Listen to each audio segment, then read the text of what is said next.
రామరాజు తన కుటుంబ సభ్యులతో గోడౌన్‌కి వెళ్ళి, "అరే! ఏమైందిరా సింహాద్రి? ఎలా జరిగింది?" అని అడుగుతాడు. అప్పుడు సింహాద్రి, "అయ్యా!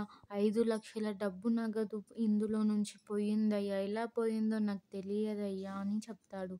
అప్పుడు రామరాజు, "అలా ఎలా జరిగిందిరా?" అని అడగగానే సింహాద్రి, "ఇగో అయ్యా! ఇక్కడున్న పని వాళ్ళలో ఎవరో ఒకరు తీసి ఉంటారు. ఎవరు తీశారు చెప్పండ్రా? ఎవరు తీశారో చెప్పండ్రా?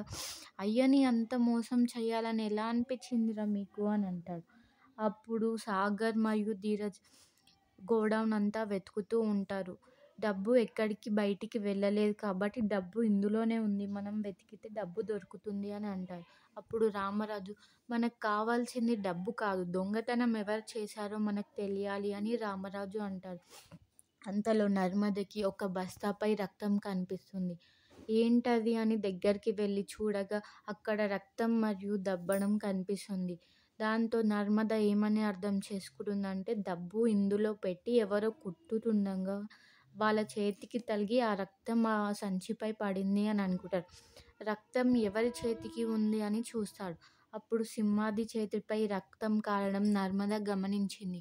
నర్మద సింహాద్రి దగ్గరికి వెళ్ళి, "సింహాద్రి, నువ్వెందుకు దొంగతనం చేశావని అడుగుతుంది. "అమ్మా, నేను దొంగతనం చేయలేదమ్మా. ఇక్కడున్న వాళ్ళెవరో దొంగతనం చేసి ఉంటారు. నేను మీకు పట్టి ఇస్తాను" అని చెప్తుంది. అప్పుడు నర్మద, "అబద్ధాలు చెప్పకు సింహాద్రి. అక్కడ